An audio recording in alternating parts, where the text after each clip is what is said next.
Hoy estamos en Jonás 4 y nada, vamos a leer los primeros 4 versículos. Creo que en el calendario puse del 1 al 5, va a ser hasta el 4, una disculpa. Sí, una disculpa. Entonces, si me acompañas ahí en tu Biblia, vamos a leer Jonás 4 del 1 al 4. Con el favor de Dios, en la próxima sesión estamos terminando ya el libro de Jonás, que la verdad ha sido muy interesante. Lo pongo yo en mi top 5 de libros del Antiguo Testamento. Sí. Top 5, sí, así es. Me ha gustado mucho. Me he identificado con Jonás. Entonces acompáñame ahí, versículo 1 dice: pero ¿esto qué? ¿Alguien recuerda que acaba de pasar en el capítulo 3? Se convirtieron, que se empezaron del camino. Nínive se arrepiente.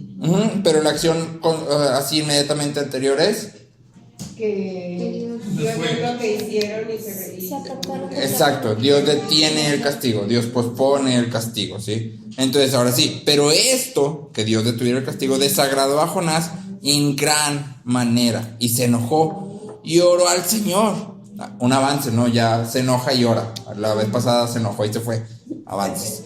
Dice, ya estaba más correcto. sí, ya estaba. Dice: Señor, ¿no era esto lo que yo decía cuando aún estaba en mi tierra?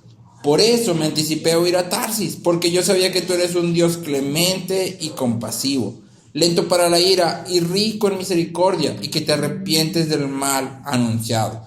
Y ahora, oh Señor, te ruego que me quites la vida, porque mejor me es la muerte que la vida.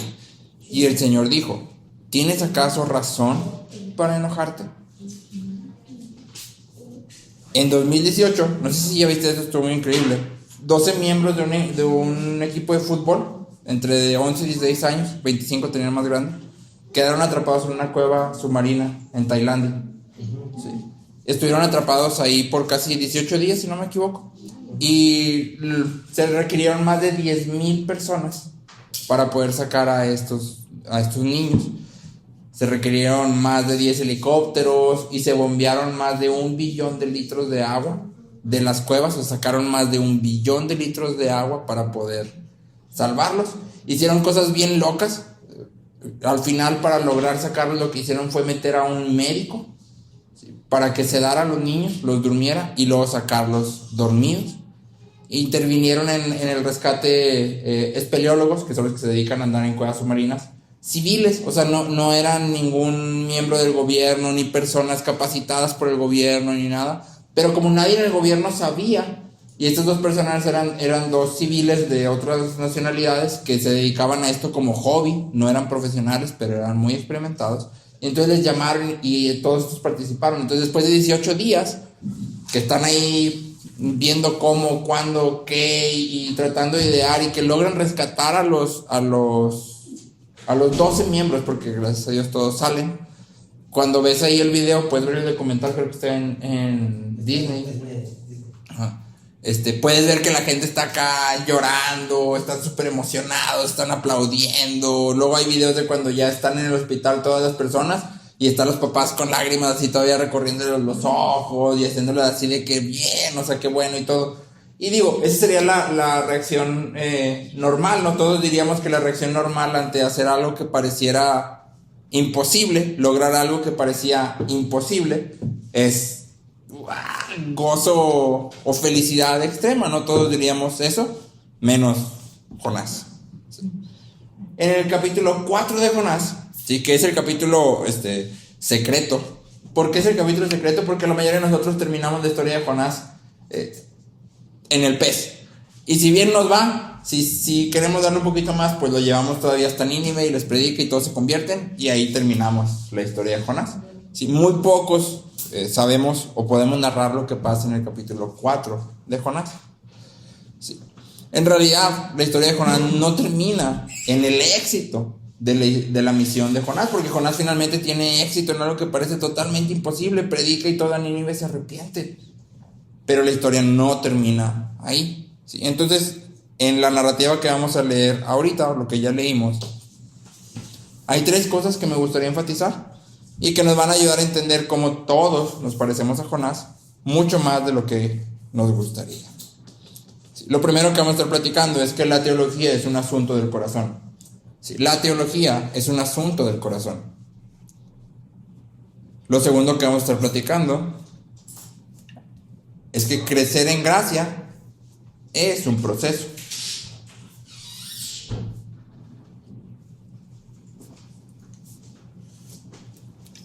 Crecer en gracia es un proceso. Y el tercer punto que vamos a ver es la bondad de Dios. La bondad de Dios. Entonces te lo repito. Lo primero es la teología es un asunto del corazón. Lo segundo es crecer en gracia es un proceso. Y lo tercero es la bondad de Dios.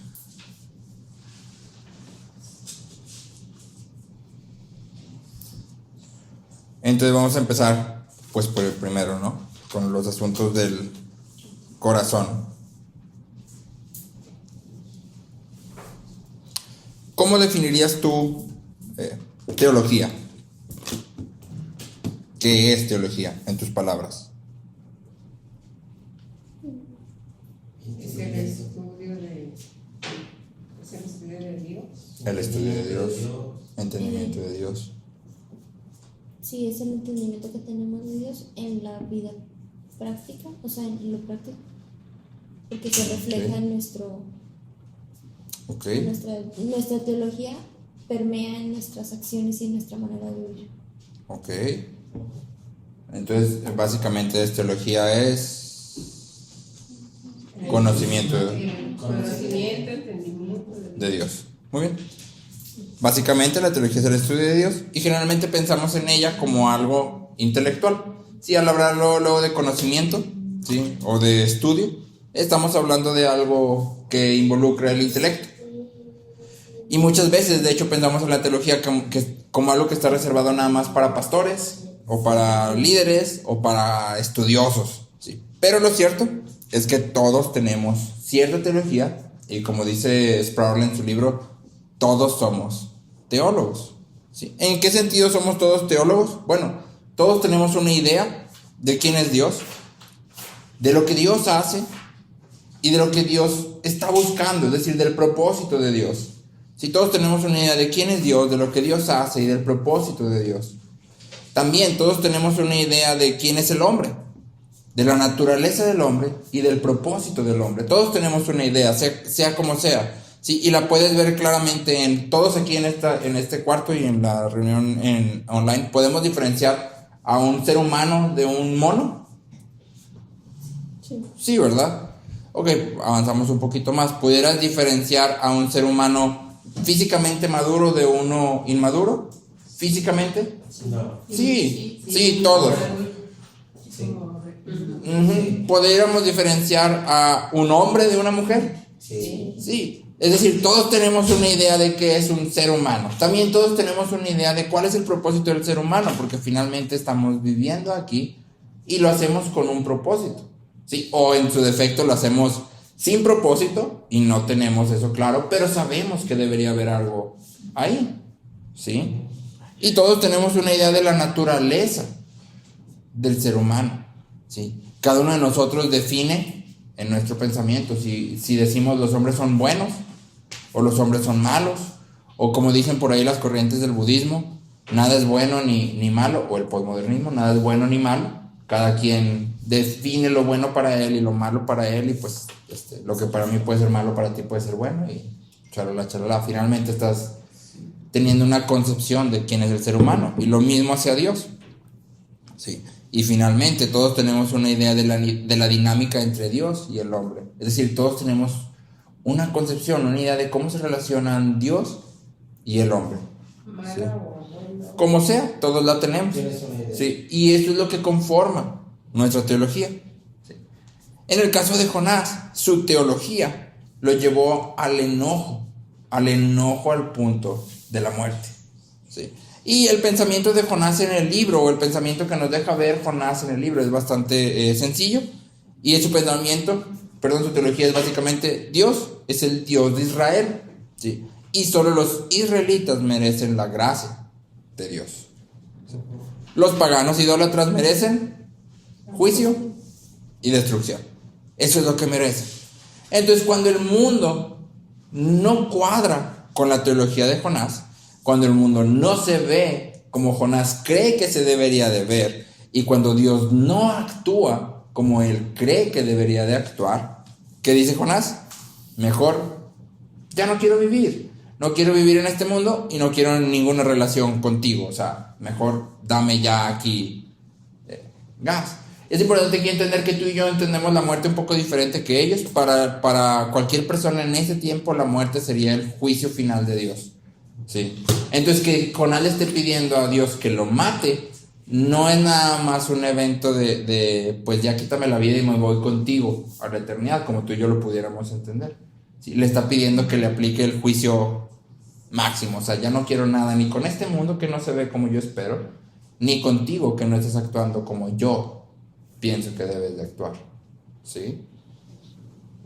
Entonces, la verdad es que hemos escuchado de algunos casos similares. Cuando lo que se nos ha enseñado, cuando nuestra teología no cuadra con cómo el mundo se ve, cuando lo que creemos de Dios no es como Dios actúa, muchas veces las personas responden igual que Jonás. ¿Sí? Finalmente, cuando esto sucede, solo tenemos dos opciones. O abandonamos nuestras creencias para someternos a la enseñanza bíblica, o nos hundimos en el egocentrismo como Jonás. ¿Sí? No hay más. Y tristemente he visto ambos casos. Gente que Dios no hace lo que ellos creen que Dios debería de hacer. Y entonces se hunden en el problema.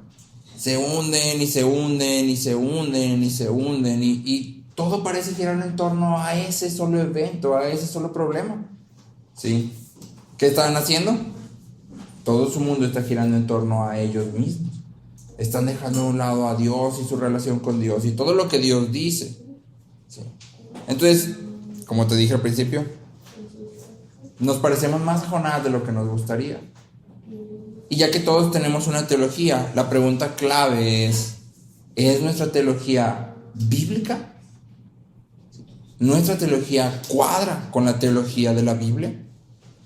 Y entonces me gustaría que respondamos las tres preguntas centrales que presentamos, que son lo que conforman nuestra teología. Y la primera parte hablamos acerca de Dios. ¿Sí? ¿Quién es Dios?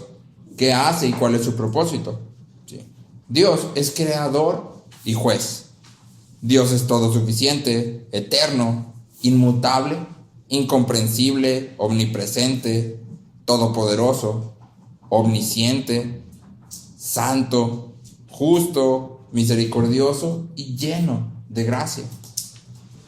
Tardo para la ira y abundante en bondad y verdad. ¿Sí? Dios es todo suficiente, eterno, inmutable, no cambia, incomprensible, aunque sea revelado a nosotros. Hay cosas que no podemos comprender de Dios. ¿Sí? Es omnipresente, está en todas partes al mismo tiempo. Es todopoderoso, puede hacer todo lo que Él desea hacer. Es omnisciente, que esto quiere decir que sabe absolutamente todo.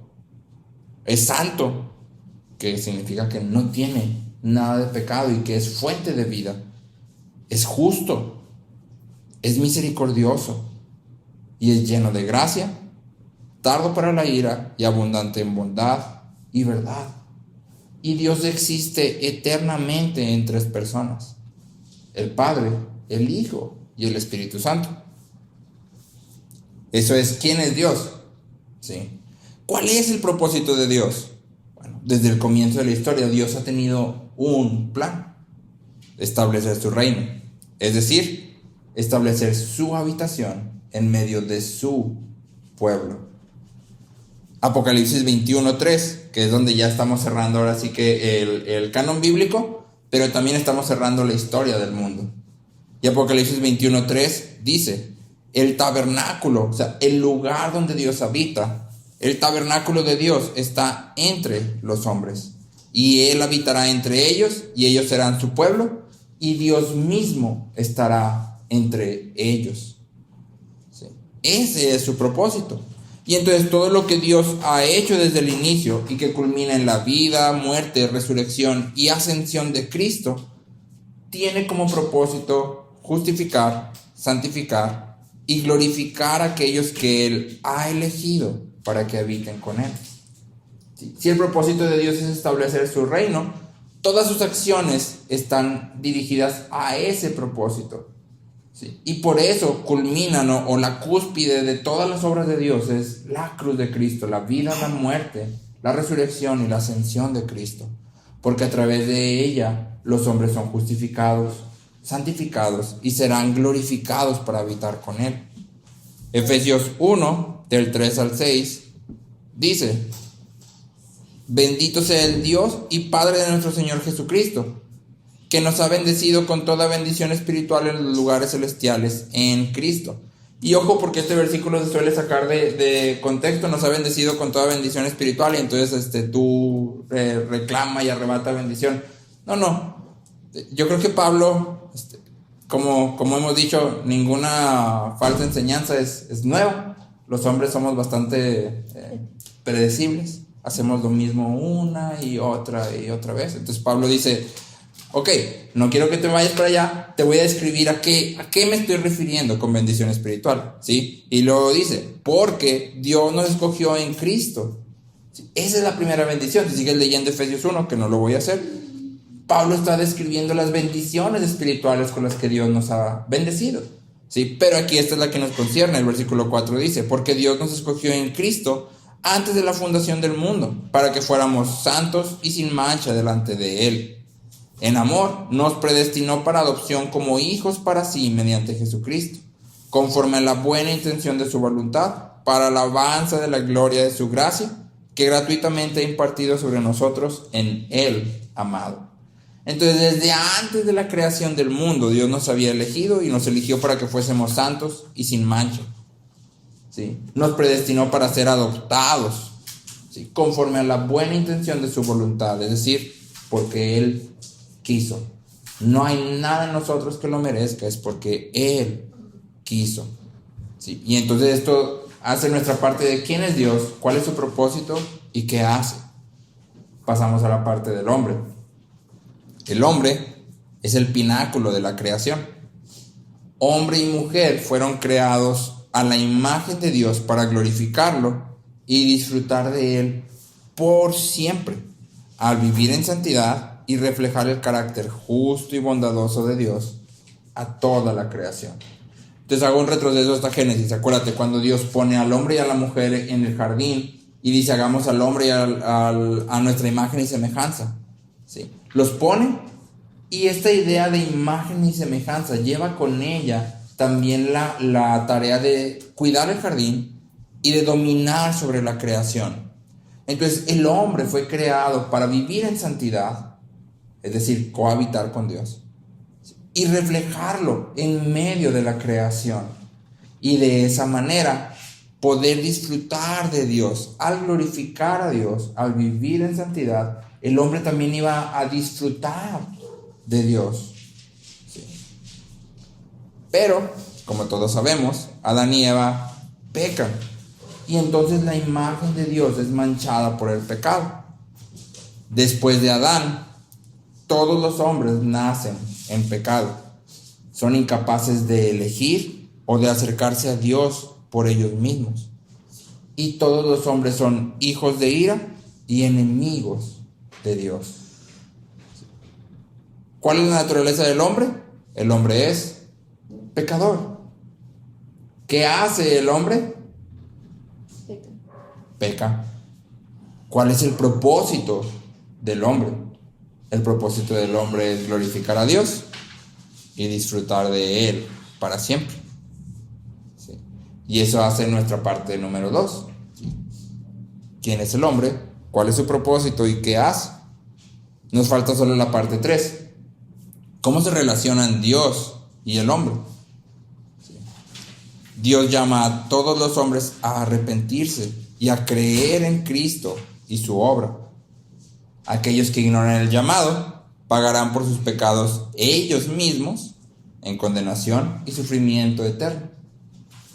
Pero aquellos que oyen su voz y vienen son inmediatamente justificados en Cristo. Inmediatamente justificados en Cristo.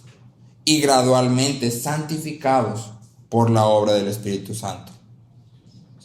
Nunca serán echados fuera y habitarán eternamente con Dios, como vimos al inicio. El propósito de Dios es establecer su reino. Aquellos que escuchan su llamado son inmediatamente justificados y gradualmente santificados. Ahora hay 4 notas aclaratorias que me gustaría hacer aquí. Creo que es importante, sobre todo por el contexto en el que estamos.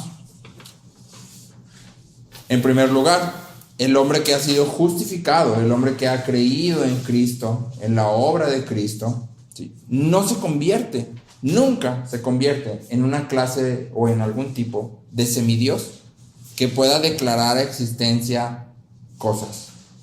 ¿Sí? Nunca es parte de la salvación, ¿sí?, ni del plan de Dios que tú y yo podamos declarar cosas como Dios lo hace, ¿sí?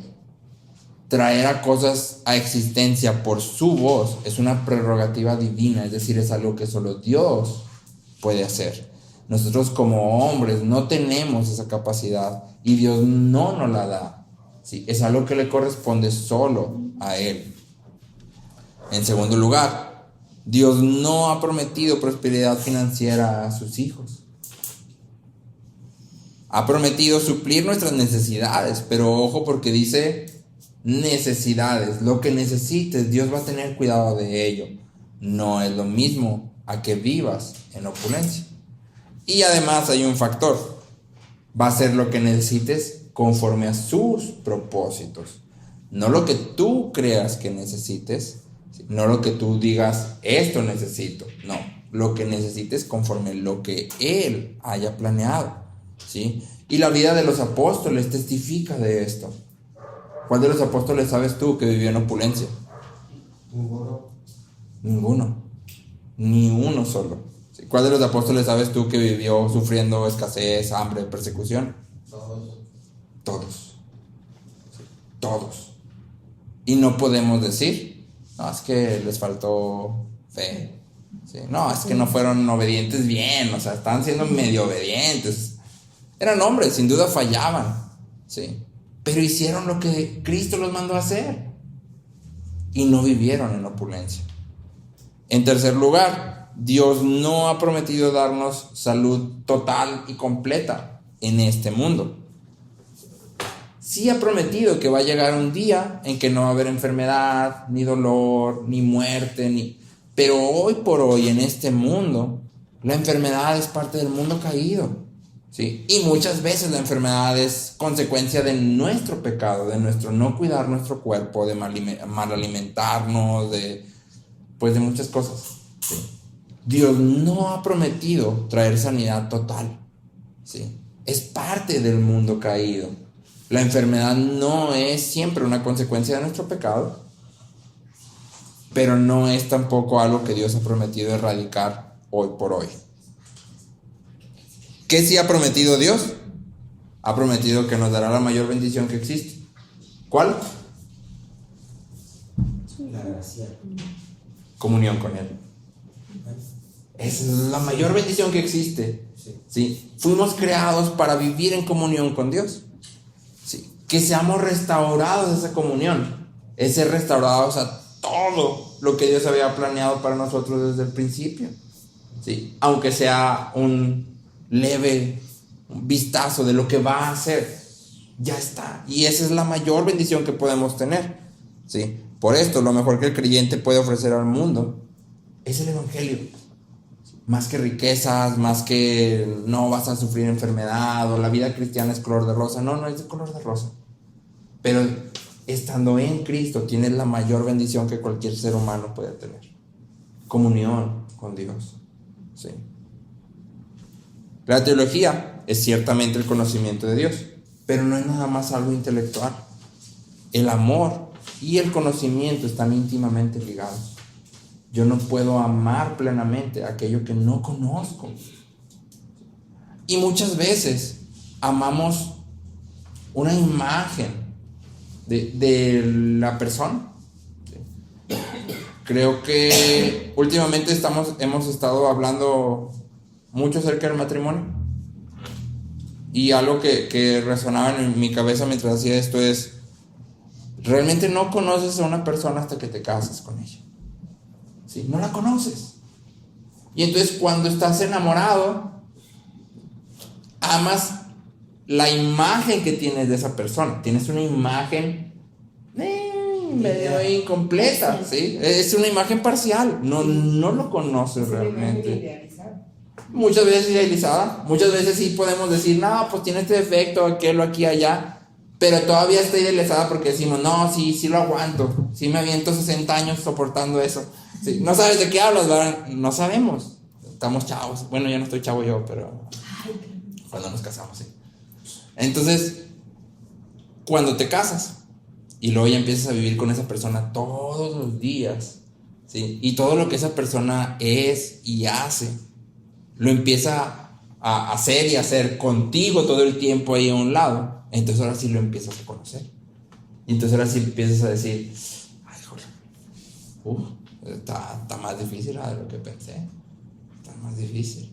Sí. Y por eso es que muchas veces, y lo hemos dicho, el matrimonio, la familia, es el campo de santificación más extremo que hay. Sí. O escalofríos aquí. ¿Qué hubo?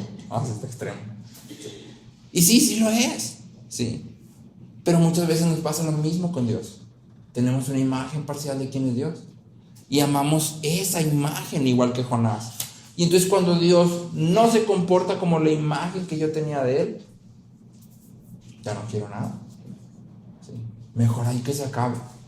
Y me acordaba de Packer, que escribe en uno de sus libros acerca de una pareja que él conoció, que vinieron al cristianismo a través del Evangelio de la Prosperidad, que básicamente el Evangelio de la Prosperidad te promete prosperidad, salud, felicidad, a cambio de obediencia y aportaciones económicas. Sí, aportaciones económicas específicamente. Y dice que esta pareja empezó a servir. Packer salió de una iglesia también de estas. Empezó a servir muy intensamente en la iglesia, muy intensamente. Eran servidores de todo, daban dinero para todo, ellos diezmaban, primicias, ofrendas, todo, ¿sí? Después de algunos años de estar sirviendo, su niño chiquito, su único niño, enferma y muere. Obviamente la reacción de estas personas es la reacción que cualquiera de nosotros hubiéramos tenido. ¿Por qué? ¿Por qué? O sea, si yo creo que a través de mi obediencia y la ofrenda que yo le doy a Dios y de mi servicio, Dios me bendice con salud, prosperidad, paz, ¿por qué mi hijo muere? ¿Sí? Aquí está pasando algo. O yo no hice mi parte, o Dios no hizo su parte. Y como ellos tenían su checklist de sí hice mi parte, entonces ¿quién no hizo su parte? Dios no hizo su parte. ¿Sí? Y tristemente estas personas se alejaron, se fueron. ¿Por qué? Porque tenemos una idea errada de quién es Dios. Y entonces cuando Dios no cuadra con lo que yo creo, como te dije al principio, solo hay dos opciones. O nos doblegamos ante quien Dios es realmente, o nos hundimos en egocentrismo. No sé qué finalmente le pasó a la pareja. Dios es bueno y eso es lo que vamos a ver ahorita.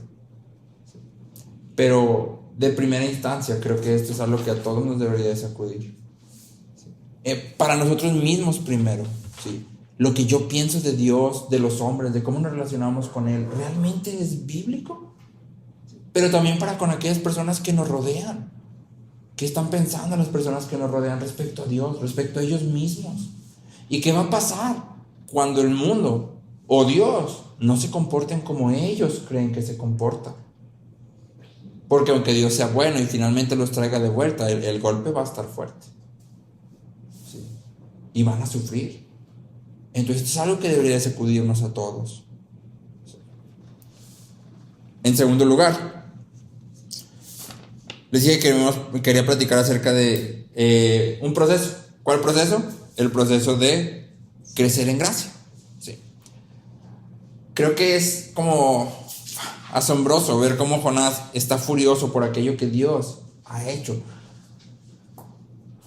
Las palabras que el autor usa aquí, ¿sí?, tal cual dan la idea de que a Jonás le pareció más malo lo que Dios había hecho de lo que a Dios le había parecido mala la maldad de Nínive. ¿Sí? A lo largo de todo el libro de Jonás hay un juego de palabras con la palabra mal, maldad, malvado. Y aquí el autor las usa todas para decir que Dios enjuició a Nínive y dijo, es mala, hay que hacer algo al respecto. Pero luego Jonás enjuicia las acciones de Dios y dice, ok, si Nínive era mala, las acciones de Dios son malas. O sea, es lo más malo de lo malo de lo malo. ¿Sí? No es nada más un enojo de, pues es que no me parece. No, es un enojo de, lo que acabas de hacer, Dios, te pasaste. O sea, te saliste, te fuiste ya. O sea, esto ya, ¿qué lo vemos en su respuesta, no? ¿Por qué pasa esto? Porque cuando Dios hace, o más bien, no hace lo que Jonás esperaba, Jonás pierde lo que él considera más preciado. ¿Sí? Y prefiere morir a continuar viviendo en un mundo donde no tiene su tesoro preciado. ¿Cuál es el tesoro preciado de Jonás? Gracia y misericordia exclusivamente para su pueblo. ¿Sí? O el lado opuesto de la moneda, la oportunidad de ver a los enemigos de su pueblo ser destruidos, ser completamente arrasados. ¿Sí? Cuando Jonás pierde a su Dios exclusivo, entonces prefiere, ya, hasta aquí llegué, esto está mal, muy mal. Y nosotros solemos caer en lo mismo. Preferimos morir antes que perder aquello que consideramos lo más preciado. Y entonces, ¿qué hacemos? Como no nos morimos, nos aferramos fuerte a nuestro tesoro. ¿Sí? Vamos en contra del evangelio de manera consciente. Sabemos que estamos desobedeciendo, pero prefiero morir antes que perder mi tesoro. Y tal vez no somos tan sinceros como Jonás. Como te dije ahorita, hay avance. Jonás se enoja y ora. Es un avance. ¿Sí? Tal vez nosotros no somos tan sinceros como Jonás como para decirle a Dios, si me lo vas a quitar, mejor mátame. Pero nuestras acciones hablan por nosotros. ¿Sí? Y entonces nuestras acciones dicen, prefiero perder mi relación con Dios que soltar mi tesoro.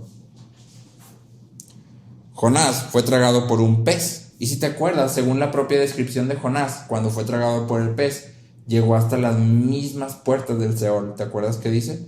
Y que sintió que se estaban cerrando las puertas como unos barrotes sobre él, o sea, como que ya no tenía escapatoria. ¿Sí? Jonás clama a Dios y es traído otra vez a vida. Y sin embargo, Jonás no había abandonado sus ídolos. Seguía con ídolos. La historia de Jonás nos muestra que crecer en gracia no es algo que suceda de manera instantánea. No sucede a través de una experiencia catártica, como ser tragado por un pez, o una experiencia catastrófica, ¿sí? Como estar casi al borde de la muerte y regresar. No sucede así. Generalmente tú y yo entendemos la gracia como aquello a través de lo que somos salvos, pero se nos olvida que la Biblia nos llama a crecer en gracia. Segunda de Pedro 3:18 dice, antes bien, crezcan en la gracia y el conocimiento de nuestro Señor y Salvador Jesucristo. ¿Sí? Segunda de Pedro 3:18, antes bien, crezcan en la gracia. Entonces la gracia no es aquello que nos salva nada más. También es aquello que nos transforma para parecernos más y más a Cristo. La gracia no es solo lo que nos salva, sino también es lo que nos transforma. Lo que nos conforma a la imagen de Cristo más y más. Entonces obviamente la pregunta básica es, ¿cómo crecemos en gracia? Y me gustaría aquí ofrecerte 2 consejos bíblicos básicos de párvulo, diría yo, de kinder, pero infalibles. ¿Por qué son infalibles? Porque la Biblia los presenta.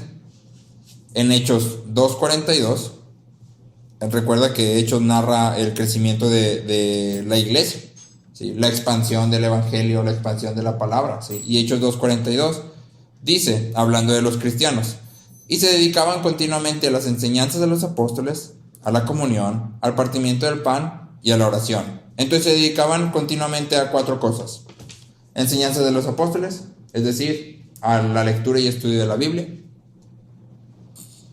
a la comunión, es decir, a estar junto con la iglesia; al partimiento del pan, es decir, a la cena del Señor. Muy probablemente, aunque no indiscutiblemente. A la cena del Señor. Y a la oración. Enseñanzas de los apóstoles, comunión, partimiento del pan y oración. Si queremos crecer en gracia, hay 4 cosas a las que debemos de dedicarnos continuamente: enseñanza, comunión, partimiento del pan y oración.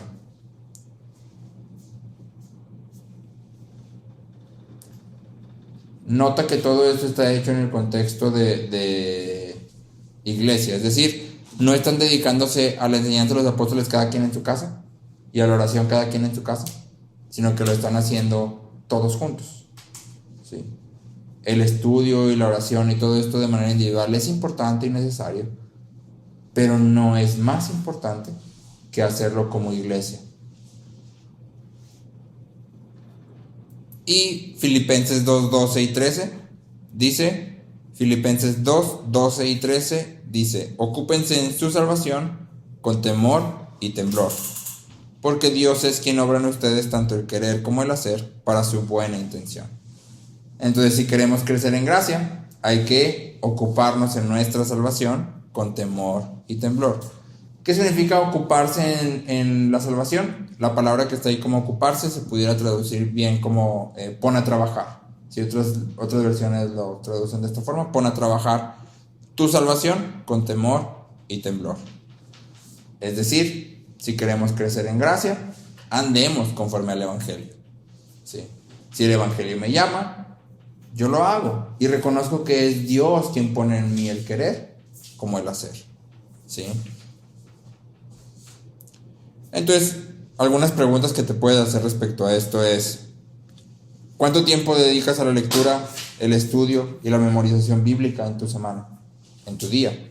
¿Cuánto tiempo dedicas a la lectura, el estudio y la memorización de la Biblia? ¿Cuánto tiempo de tu semana pasas en comunión con la iglesia? Sí, yo creo que comunión con la iglesia no me refiero a cuántas reuniones de la iglesia vas específicamente, sino que en esas reuniones cuánto tiempo pasas conociendo a personas de la iglesia, abriéndote a las personas de la iglesia. ¿Cuánto tiempo pasas fuera de las reuniones buscando a gente de la iglesia para platicar, para ser edificados, ¿sí? Para pedir ayuda, consejo, oración? Cuando se acerca el momento para participar de la cena del Señor, ¿reservas ese tiempo específicamente para participar de la cena? ¿O es un evento así como que nada más, pues a la vuelta será, a ver? ¿Cuánto tiempo dedicas a la oración? Entre paréntesis, sin hacer multitasking, a la oración única y específicamente en tu día. Y por último, ¿estás caminando conforme al Evangelio en todas las áreas de tu vida? Y en las que no lo estás haciendo, ¿estás pidiendo ayuda a la iglesia?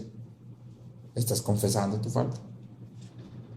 Si queremos crecer en gracia, esto es lo que la Biblia nos presenta como los medios para crecer en gracia. Y sí, claro, estás caminando conforme al Evangelio en todas las áreas de tu vida, y en las que no lo estás haciendo, estás pidiendo ayuda a la iglesia y confesando tus faltas. Y te digo ahorita, si queremos crecer en gracia pero crecer en gracia no es opcional. Leímos Pedro, y Pedro no dice si quieren crecer en gracia, dice antes bien crezcan en la gracia. Crezcan en la gracia, es una instrucción. Crezcan en la gracia. En tercer lugar, dijimos que íbamos a hablar acerca de la bondad de Dios. Y creo que esto es lo más asombroso del libro de Jonás. En lugar de una explosión de reprensión ante el berrinche de Jonás, lo que el libro nos presenta es la imagen de un Dios tierno. Alguien que habla con mucha tranquilidad, con mucha ternura, con mucha paciencia. No sé, los que tienen hijos tal vez me van a entender. Hay veces que los niños no hacen lo que tú esperas que hagan, Y luego les dices una, y les dices otra vez, y les dices otra vez, y les dices otra vez. Usas la corrección y platicas con ellos, y oras con ellos, y los castigas, y luego platicas con ellos otra vez, y oras con ellos otra vez, y les vuelves y siguen en lo mismo. Y muchas veces como papás llega el punto de que decimos, ya, o sea, ya. Y en mi caso, de repente se me salen gritos, y ya te dije. Y yo no me imagino a Dios habiendo llamado a Jonás y luego no se fue, y luego lo echa dentro de un pez, y luego ora y Dios lo saca, y luego le dice ve otra vez, y Jonás ya está obedeciendo, pero resulta que cuando sale con éxito Jonás dice, no, pues es por esto te dije que yo no. Y Dios no contesta como nosotros. Gracias a Dios, ¿verdad? Gracias a Dios que Dios no es como nosotros. Sí. Y no explota contra Jonás y lo fulmina en ese mismo momento y dice, pues ya, o sea, ya te quise enseñar y no agarres la onda, Jonás, estás tapado y lo que le sigue. Sino que le hace una pregunta. ¿Sí? Y en la pregunta Dios anima a Jonás a pausar y reflexionar. ¿Es correcto que estés tan enojado? ¿Está bien que te enojes tanto? O sea, y es ahora sí que Dios diciéndole a Jonás, ¿no se te hace que deberías de a lo mejor revisar tu teología? Como que siéntate, piénsalo. Bondad es uno de los atributos de Dios. Y definimos la bondad de Dios como las riquezas sobreabundantes de Dios.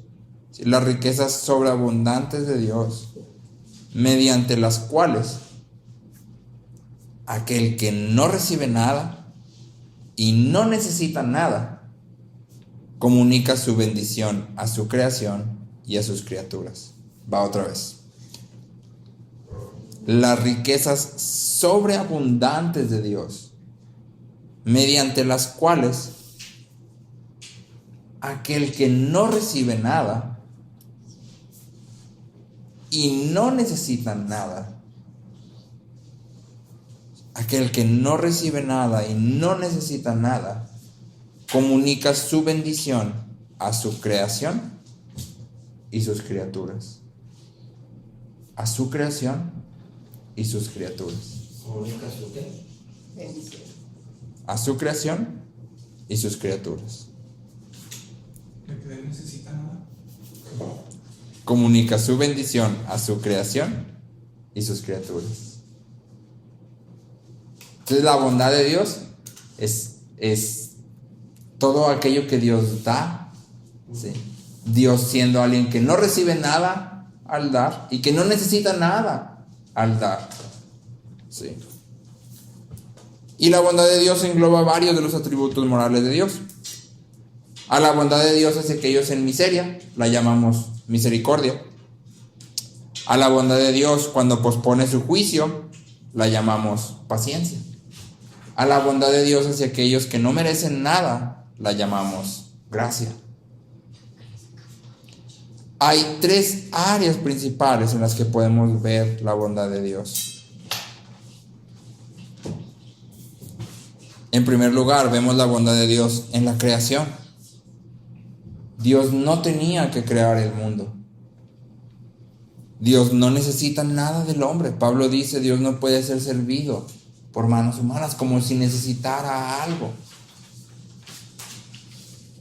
Sin embargo, Dios crea el mundo y crea al hombre para compartir de su bondad. Y cuando pasamos por Génesis 1, no sé si recuerdas que hay esta frase que se repite muchas veces y es, vio Dios que era bueno, vio Dios que era bueno, vio Dios que era bueno.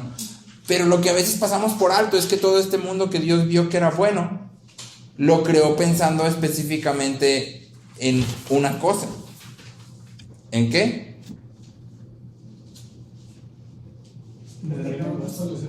¿Otra vez? Todo lo bueno que Dios creó, lo creó pensando en una cosa, o tenía algo en mente. Pues que el hombre disfrutara. El hombre, exactamente, el hombre.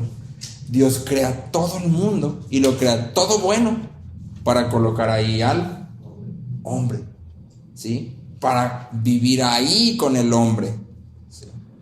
Entonces, en la creación vemos la bondad de Dios. Creo que les he dicho muchas veces, Dios no toma café, no tiene necesidad de que el café sepa rico. Dios no come mangos, no tiene necesidad de que los mangos sepan ricos, no tiene necesidad de que los mangos existan siquiera. ¿Sí? Dios no come tu comida favorita, la que tú quieras. ¿Sí? No tiene necesidad de que exista ni que sepa bien. Entonces todo lo que vemos alrededor nuestro, ¿sí? todo, absolutamente todo, manifiesta la bondad de Dios. El hecho de que tú y yo lleguemos y podamos de un árbol que está ahí, que nadie creó, cortar una fruta y probarla y decir, wow, o sea, sabe riquísimo, está buenísimo. ¿Sí? Es un acto, una manifestación de bondad de Dios hacia el hombre. ¿Sí? Ojo, Dios no creó el mundo para Él mismo. Dios no necesita el mundo. ¿Sí? Lo creó para su gloria, sí, pero para su gloria manifestada en su comunión con el hombre, ¿sí? En el habitar junto con el hombre. Entonces, todo lo que Dios creó, lo creó pensando en, aquí voy a poner al hombre y vamos a habitar juntos, vamos a tener comunión, ¿sí? En segundo lugar, podemos ver la bondad de Dios en la providencia.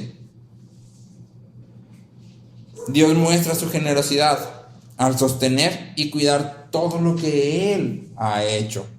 Él preserva al hombre y los animales. Él tiene cuidado de los pajarillos y viste a las flores del campo. Me gustaba mucho una cita de Chesterton que no puse, pero básicamente Chesterton comparaba a Dios con un niño chiquito.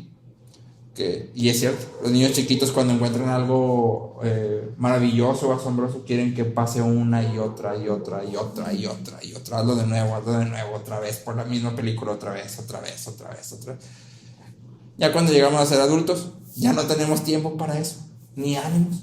¿Sí? Vemos una película, estuvo buenísima, la vemos una vez, ya no tengo tiempo de volver a verla, ya la vi, ya se acabó, vámonos. Y él decía, Chesterton decía, el hombre cuando crece se cansa. Pero ¿qué tal si Dios nunca se cansa?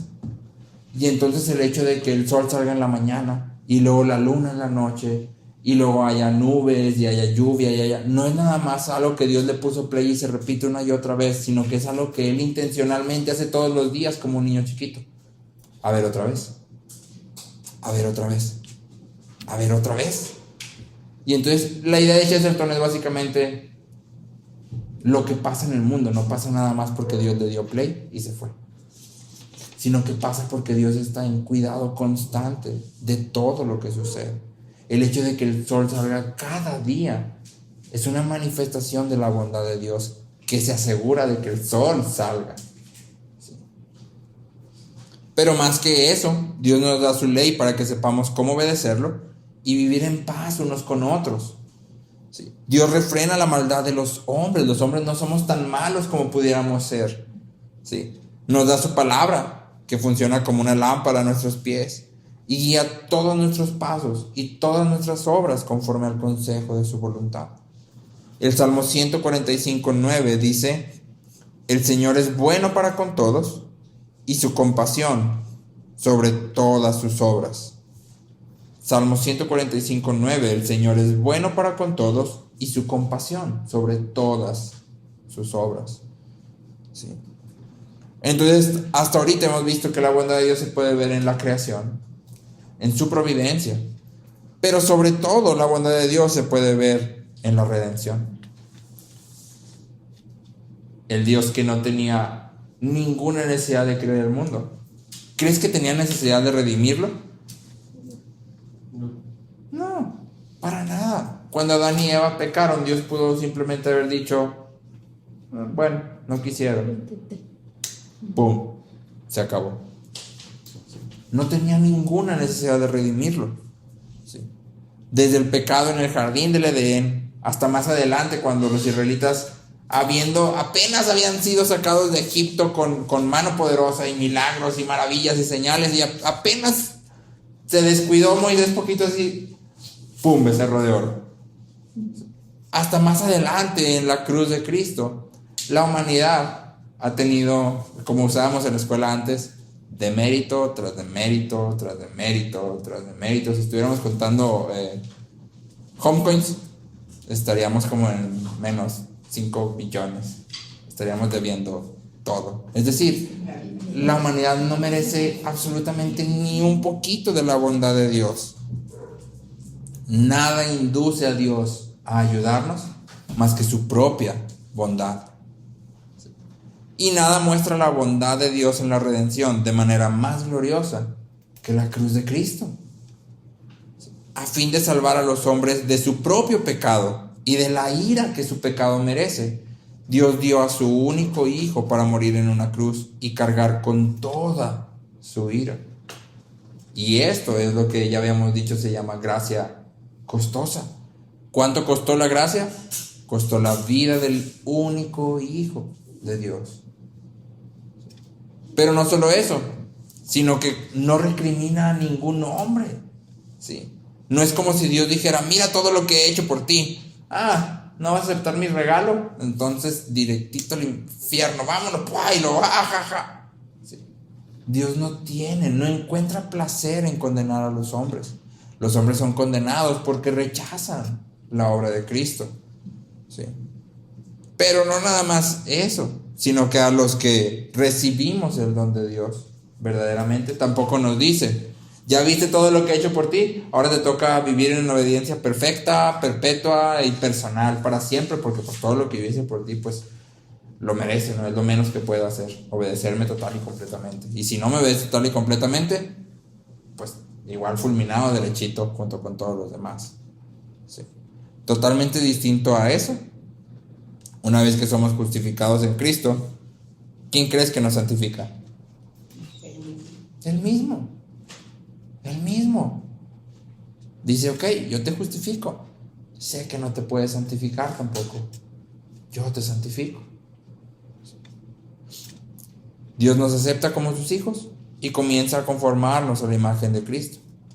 Y cuando fallamos, no nos abandona, sino que nos llama tiernamente con preguntas como la que le presentaba a Jonás.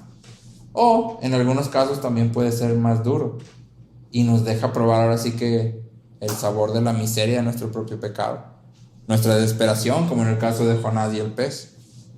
Pero finalmente lo hace para traernos de vuelta a Él. Y la bondad de Dios en realidad está en todas partes a donde voltees. Y creo que la pregunta que deberíamos hacernos aquí es, ¿cuál es la respuesta correcta ante la bondad de Dios? ¿Cómo deberíamos de responder ante un Dios que es tan bueno, con personas que no lo merecen ni por poco? ¿Sí? Y me gustaría solo enfatizar 3 cosas que nuestra respuesta debería incluir. La primera es que deberíamos de acercarnos a Dios confiados. Y en esto me refiero a buscarlo en medio de todas las situaciones que enfrentemos, ¿sí? Que verdaderamente echemos sobre Él nuestra carga. Muchas veces, específicamente hablando cuando batallamos con el pecado, creemos que primero debemos ir y dejar el pecado para después poder venir a Dios. Pero en realidad es al contrario. Ven y echa tu carga sobre Él. Dios, no puedo con esto. No puedo. ¿Sí? Si tenemos miedo, si estamos sufriendo de ansiedad, si estamos sufriendo de depresión, ven y échalo sobre Él. Dios, esto me está agobiando demasiado.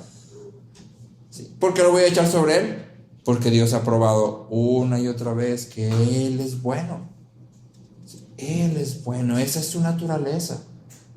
En segundo lugar, debemos de imitar el carácter de Dios mostrado en Cristo. ¿Sí? Debemos de imitar el carácter de Dios mostrado en Cristo. ¿Cómo? Pues reflejando o mostrando a todos los hombres la bondad que Dios ha mostrado hacia nosotros. Y en tercer lugar, debemos de meditar continuamente en la bondad de Dios, de manera que toda nuestra vida sea transformada por ella. Continuamente debemos de meditar en la bondad de Dios. Y aquí no me refiero solamente a decir, Dios es bueno, Dios es bueno, Dios es bueno, Dios es bueno, Dios es bueno. ¿Sí? Medita en la bondad de Dios, ¿sí? Si meditamos realmente en la bondad de Dios, primero nos llevará a ser humildes. Pablo dice en Corintios, ¿qué tienes que no hayas recibido. ¿Y qué recibiste que merezcas? Nada. ¿Has recibido algo que merezcas? No, nada. Entonces, en primer lugar, me va a llevar a ser humilde. ¿Sí? En segundo lugar, me va a llevar a ser paciente. Porque sin importar lo que esté viviendo hoy por hoy, sé que Él es bueno. En tercer lugar, me va a llevar a ser agradecido. Sea lo que sea que estoy viviendo, viene de su bondad. Y significa, sí o sí, que es para mi bien y para su gloria. Y en tercer lugar, me va a llevar a adorar a Dios, a vivir una vida de adoración. En cuarto lugar, me va a llevar a vivir una vida de adoración a Dios. Esa es la respuesta adecuada hacia la bondad de Dios. Acercarnos a Él, imitar su carácter y meditar continuamente en su bondad. Meditar continuamente en su bondad de manera que toda nuestra vida sea transformada.